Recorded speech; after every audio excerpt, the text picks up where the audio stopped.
नमस्कार, मैं हूं राजेंद्र, सामाजिक आईना में आपका स्वागत है। मैं दूध खरीदता हूं, भुगतान करता हूं, दूध वाले का एहसान नहीं लेता।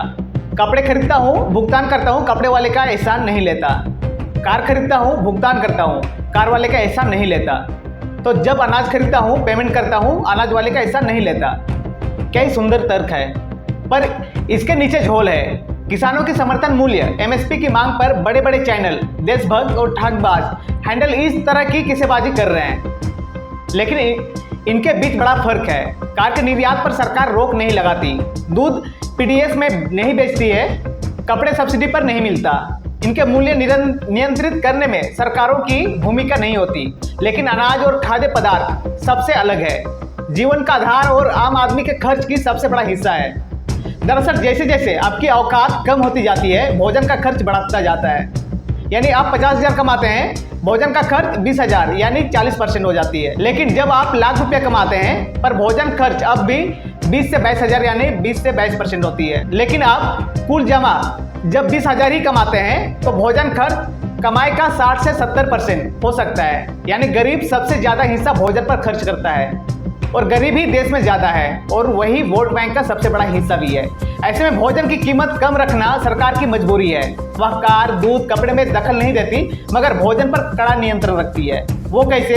तो इसलिए कि कृषि लागतों में सब्सिडी देती है, प्रोडक्शन की कीमतों को नियंत्रित करती है।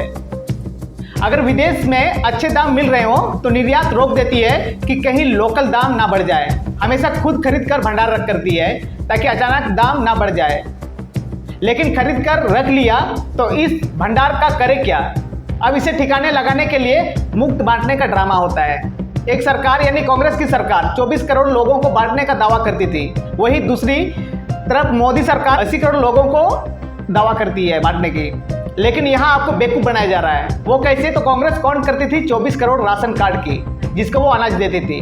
वही मोदी सरकार 24 करोड़ राशन कार्ड के लाभुकों को ही, यानी एक परिवार में जैसे 3 से 4 लोग होते हैं, तो लगभग 80 करोड़ लोग जो मोदी जी दावा करते हैं, अलग से बढ़ाया कहाँ है? खैर, ये जो आंकड़ा है केवल पत्रता है, केवल कागज पर है। असल में राशन लेने वालों की संख्या इसका 30 से 40% से अधिक नहीं होती है। कुल मिलाकर राजनीति के खेल का सबसे बड़ा प्रयास यह है कि अनाज की कीमत दबी रहे, और यह खेल हर सरकार की खेलती है। इसलिए किसानों को उचित प्राइस पाने के लिए सरकार सबसे बड़ा रोड़ा बन जाती है। किसी और प्रोडक्ट की खरीद बिक्री में बाजार सामने नहीं होता है, लेकिन अनाज की खरीद बिक्री में सरकार सामने होती है, और वो भी अपनी police, barricade, pellet gun, water cannon, किलो और आंसू गैस के गोलों के साथ। एक वक्त था जब लागतों पर सब्सिडी अच्छी खासी थी, जिसे सरकार ने मुफ्तखोरी बताकर घटा दिया। बदले में यूरिया पर नीम कोटिंग करवा दी और दाम बढ़ा दी। पर नीम कोटिंग से पेट नहीं भरता साहब। अब कीमत बढ़ाने की बरसों से मांग कर रहे हैं, तो कभी नए नए कानून बना दिए जाते हैं, कभी खालिस्तानी का तमगा, कभी लाठी गोली। फसल का मूल्य पर नहीं दिया जाता। तर्क यह भी दिया जाता है कि इतना मूल्य कहाँ से देंगे, पैसा कहाँ से आएगा। लेकिन सच क्या है? तो 50 घरानों को 12 लाख करोड़ का तोहफा देने में कर्जा 205 लाख करोड़ हो गया है। अब किसान के लिए पैसा कहाँ से लाएं? लेकिन एक मिनट, ये सारा अनाज तो सरकार नहीं खरीदती, एक फ्रैक्शन ही खरीदा जाता है। एमएसपी का मतलब तो सिर्फ यह होता है कि यह तय करती है कि कोई व्यापारी इससे कम दाम पर खरीदे तो अपराध माना जाएगा। है? क्या बात करते हो विनोद? ऐसा तो मुझे किसी ने नहीं बताया। तूने पूछा कहाँ पगले? सुनता ही कहाँ है? तू तो देशभक्ति, खालिस्तानी, पाकिस्तानी वाली बहस करने लगता है। खैर, इसके बावजूद भी तो काफ़ी बड़ी मात्रा में सरकार अनाज खरीदती है ना। उसकी कीमत देने से क्या खजाना खाली नहीं हो जाएगा? मित्रों, सारा अनाज खरीद कर सरकार, आखिर मोदी जी और सीतारमण को तो खाना नहीं है, उसे वे आगे बेच ही देंगे ना।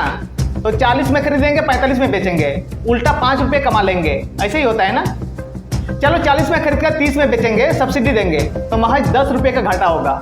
और घाटा इतना बड़ा नहीं कि सरकार सह न सके। लेकिन नहीं, ऐसा नहीं होता। घाटा सचमुच पूरा होगा, क्योंकि उसे मुफ्त बांटा जाता है वोट की खातिर। मैं 80 करोड़ को मुफ्त राशन देता हूं मोदी जी के उस दावे की खातिर। तो समस्या किसान नहीं, तेरे नेता की नीति है विनोद। और दूध वाला, कपड़े वाला, कार वाला तेरे नेता की नीति के कारण सुसाइड नहीं करता है, क्योंकि जब तुम दूध खरीदते हो, भुगतान करते हो, तो दूध वाले का एहसान नहीं लेते, कपड़े वाले का, कार वाले का एहसान नहीं लेते। पर जब अनाज खरीदते हो तो अनाज का एहसान लेते हो। वो कैसे? तो खा पी कर, डकार लेकर मोबाइल खोलते हो और किसान को गाली देते हो। वो फांसी पर लटक जाता है, इसका अपराधी तुम हो। अगर सरकार मुफ्त राशन यानी गेहूं चावल के बदले अगर खाद की, यूरिया की, डीएपी की दाम आधा गुना यानी 40% से 50% कर दे तो सरकार को राशन देने की जरूरत ही नहीं पड़ेगी, बल्कि गरीब किसान खुद 5-5 किलो राशन सरकार को ही देगी कि लो 5 किलो, घटेगा तो और मांग लेना। तो ये थी आज की अपडेट। इस पर आपकी क्या राय है, आप क्या सोचते हैं, हमें कमेंट सेक्शन में जरूर बताएं। वीडियो अच्छा लगे तो लाइक करें और अधिक से अधिक लोगों तक शेयर करें। चैनल पर नए तो चैनल को सब्सक्राइब जरूर करें। जुड़े रहिए हमारे साथ और देखते रहिए सामाजिक कायना। इसी के साथ जय हिंद, जय जवाहर।